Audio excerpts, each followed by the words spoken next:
Good morning, ladies and gentlemen. We are here with another Monday Market Watch. So today, guys, we are going to be looking at some of the hype coming out of Cyberstorm Access. So Cyberstorm Access is going to be getting us a lot of support for a lot of brand new archetypes and existing archetypes as well. We're getting Beat Trooper support, Amazement, Libra Master, Castira, Tri Brigade, Virtual World, Pendulum, Purely, of course, Code Talker, Constellar, Cyber, Signet, Despia, Dynamorph. Yeah, the list goes on and on and on. It's over here, right here for you guys. But we're going to be focusing on some of the cards that are creating the most amount of buzz at the moment. We're going to start off with the Gold Pride. We are getting some brand new Gold Pride cards in this upcoming set, guys. So starting off with Gold Pride Leon for the Gold Pride hype. So basically this card actually shot up from around $6 to $7 a copy, now doubling in price, almost $15 to $16 a pop. People even going as far as spending $19 to $18 per copy, if you of course want to get your places. So I want to think it's going to be,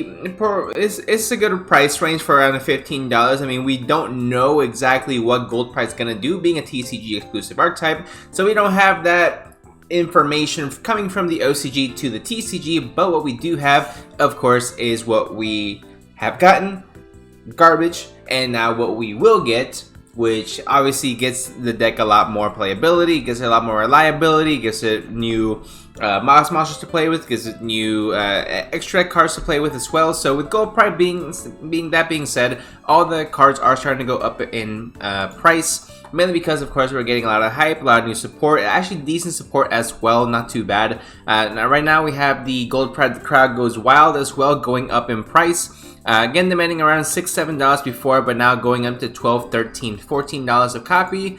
And then the other card we need to go ahead and take a look at as well is going to be your Gold Pride Carry. It's going to be one of your, of course, starting main deck boss monsters as well, or main deck starter monsters, I should say. So it was going for around $2.50, $3. So pretty much all the cards have actually doubled in price, which if you're taking it for, you know, 2 cents to 4 cents or $2 to $4, it may not seem like much, but percentage wise it is doubling in prices, over 100% increase in all these cards, which actually is super huge, even including the Starlight as well for Captain Carry, which of course has been going up steadily in price. Around February this year, going for around $120, now it's going for upwards of $180 per copy as well, guys. So it's absolutely huge for a deck that I don't think a lot of people had a lot of faith in. So we'll see how it goes with the new support. But this is also directly correlating with the Punk cards as well, more exclusively, I want to say, Foxy Tune. So Foxy Tune, of course, the entire Punk, the entire Gold Pride mixed together, the Gold Pride Punk deck, that's what I was trying to say, has seen a lot more hype as decks that can see a lot of synergy with one another. Of course, having a lot of synchro-based mechanics, having a lot of accessibility to easier cards to go ahead and summon out that way as well. No Punk Foxy Tune has gone up the most, I want to say, out of all of the Punk cards. We're going to check out a lot of them as well. So with Punks, the Foxy Tune is now going for around $40 a copy, which honestly this did almost plummet in price, going from back when it was originally played, and then I believe I forgot what it was a ban list that hit. I do not remember what exactly happened. I'm not gonna lie to you guys, but I think it was September last year, August, September, when we got that ban list, and these cards absolutely, all Punks just went off the face of the earth. But they're coming back, guys, so if you guys have your Foxy Tunes, definitely is gonna be the best time to go ahead and move them if you guys thought you lost value back in the day. So definitely some good news out of that as well. That's pretty much the biggest one that we are seeing at the moment right now. Of course, the CRs are going to be going up as well. We can look at Ogre Dance also. Not really big of a change on this one, but really just Foxy is going to be the big chase card out of the Punk cards out of this as well. Next card we're going to look at, guys, is going to be Cyframe Gear Gamma. So Cyframe Gamma is actually seen quite a bit of upsurge in playability here in the most recent weeks, months as well. Being played in decks like Labyrinth, being played in Sprite, being played in a multitude of different decks as well. Gamma has always been one of the strongest hand traps in the game, but just also the fact that you have to run that side frame driver just really brings it down in viability for a lot of things. Also, you can't have monsters on your board, which of course is inconvenient for a lot of things. But again, not only with the current meta, but with the future meta, of course, this is something you can definitely go ahead and play as one of your main hand traps in decks like Super Heavy Samurai, for example, which we're going to take a look at here just a little bit. But of course, Super Heavy Samurai, you can only go ahead and play monster cards in your deck, essentially, so this is going to be huge for it. Cyberframe Gear Gamma is skyrocketing in price, guys, going upwards of $35 to $40 per copy. $40, so this is just for the ultra rare, of course. If you guys want rare copies, definitely a lot more affordable, but they're all going up. So let's go ahead and show it to you guys. $3.50, $4 for the most basic copy of Cyberframe Gear Gamma. I think we should get a reprint very, very soon, because honestly this card is really good for it to only have 4 printings overall, but that's up to Konami to decide, right? Next up, guys, we have the Super Heavy Samurai. Now, I know we've covered this a whole bunch of times on our market watches, but one that we have touched a lot less on, we've touched Soul Piercer, we touched the other one, I forget the name of them, they're all the same to me, but Super Heavy Samurai Scales going up in price as well. I think finally people are starting to understand that this card is a key component of the full combo. Not a 3-up per se, in my opinion, maybe 1 or a 2-up max, but still going quite a bit high in price. So essentially this card only has 2 printings as well as most of the other Super Heavy Samurais, going for as low as $8 a copy, and only very, very few listings as well. I believe it was the Megaton version that had completely sold out from TCG Player just last week, if not 2 weeks ago, when I last covered this card. So definitely a card to keep in mind, and I just found one in my bulk, so definitely make sure you guys look into your bulk. If you guys played back in 2015, see if you have this card, and there you go, you just made yourself almost $10. Congratulations. Next up, guys, we also have Satellar Knight support coming out of Cyberstorm Access. Brand new Satellar Knight cards.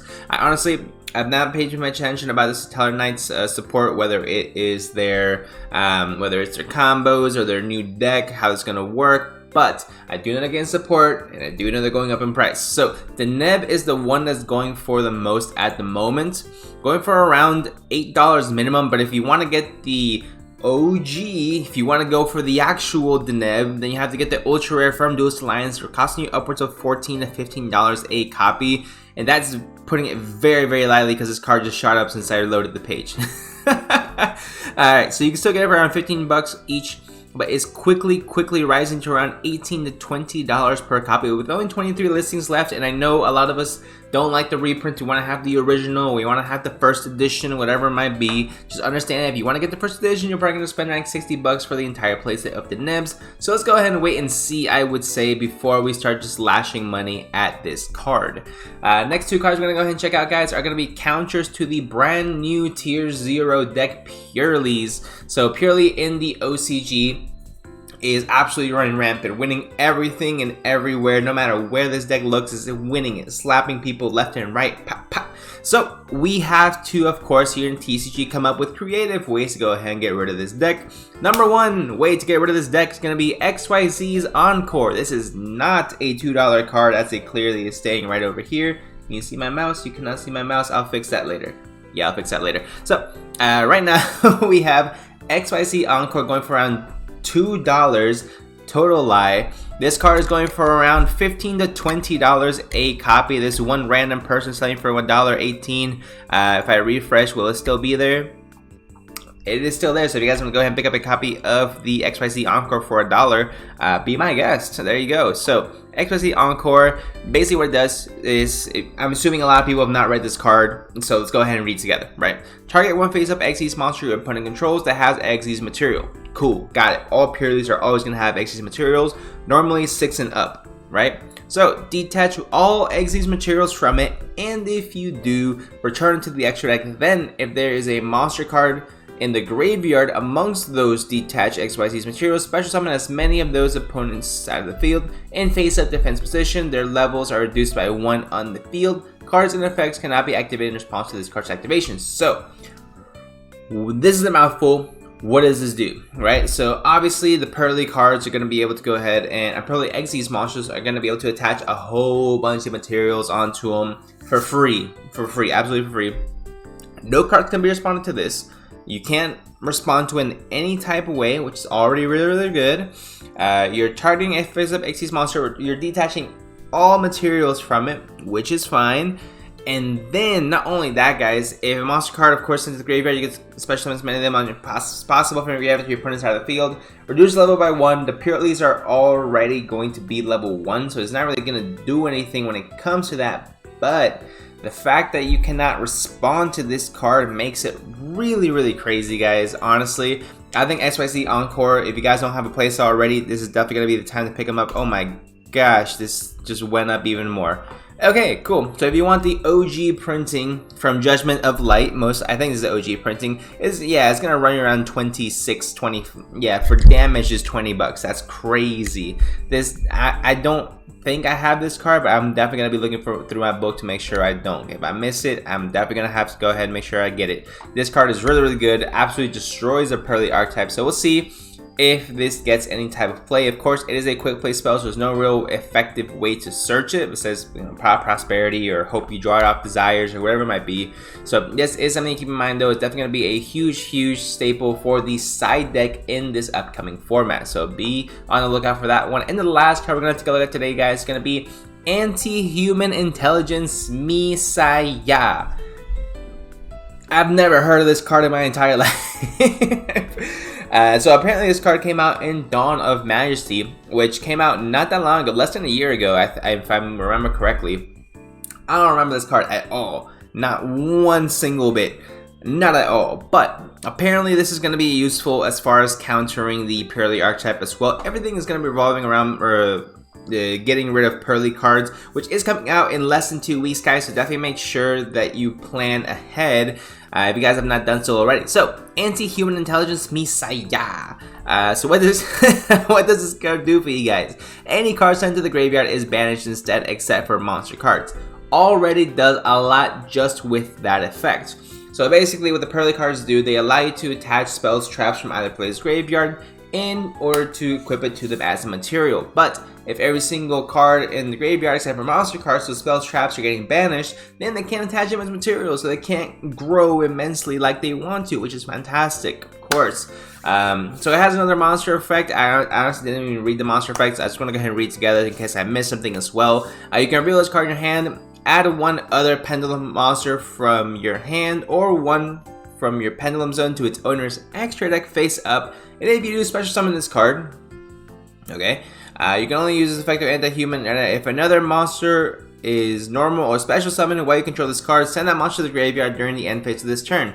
Alright, not terrible, not terrible. It has a little bit of applicability, but the real reason why, guys, is going to be the pendulum effect. So let me know what you guys think in the comment section down below. Are these cards going to continue rising up in price? Yes. But if you guys disagree, let me know in the comment section down below. If you guys want to see more of this, make sure you let me know by smashing that like button and that subscribe, guys. Honestly, I had a lot of fun doing these and hope to keep doing them for many more Mondays to go. So let me know down below, and I'll see you guys in the next one.